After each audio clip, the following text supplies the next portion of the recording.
In this problem, we're going to consider a credit card with a balance of $7,500 and an APR, annual percentage rate, of 15.99%.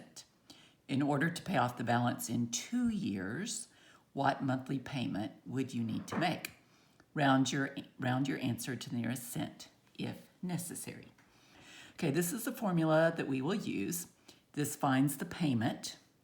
If you want to start with a balance of P, which typically stands for principal, and multiply it by the interest rate per time period, which is per month. So we'll take the rate for a year and divide it by 12 to get the rate for a month.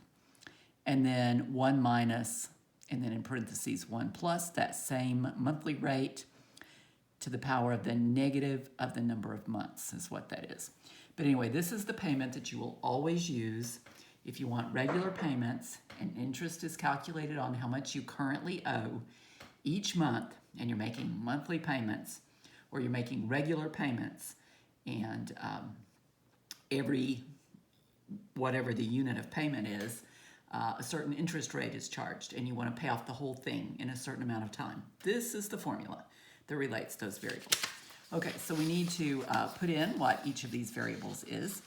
So the principal, or the amount borrowed, the amount owed at the beginning amount is $7,500. The rate is 15.99%, which is 0.1599 in a decimal. The divided by 12 is to make it from a yearly rate to a monthly rate, because actually every month they'll charge you interest on the amount that you owe during that month, and then it'll be a new amount for the next month, so they have to do it month by month. This is just a 1 and a 1, so I'm just copying the formula. Copy the formula very carefully. Make sure you're not, miscopying anywhere. This is that exact same thing that is on the top. And then there's a negative 24 here, and the reason we have a 24 is 2 years is 24 months, so 24 time periods. The N is 12 for 12 times a year, and the T here is the number of years. So 2 years, 12 times a year, 24. The rate is 15.99%, but we divide that by 12 because that's a yearly rate and we want a monthly rate. Okay, the parentheses here, there's actually extra parentheses around the entire denominator. And that actually would not need to be there if my calculator could see a fraction. And my calculator actually could if I put it into fraction mode, but I'm not going to. So I'm just going to type this in as this times that, divided by, etc. So when I do this division, my calculator won't know if it's just divided by 1 or if it's divided by this entire thing unless I put parentheses around it. You would know from looking at the fraction because you can see what's on the bottom. But remember, your calculator can't tell what's on the top and what's on the bottom except for what you tell it. So I'm going to put all that in and I'll round it to the nearest penny and get this answer. Okay, so I'm going to start off with, you probably can't see the screen, but this will give you some idea.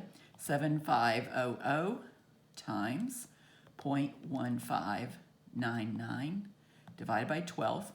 Now, if you're having a lot of trouble, you can just type in the top and then do enter. And you'll get the same thing whether you run this fraction bar all the way across or put times 7,500 out in front.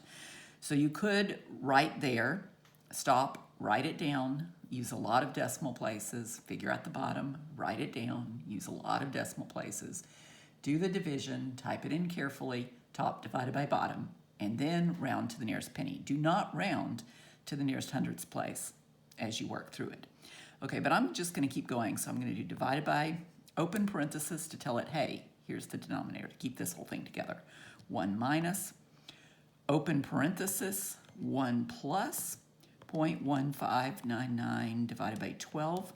I need the power. For me, it's this caret. Might be y to the x for you.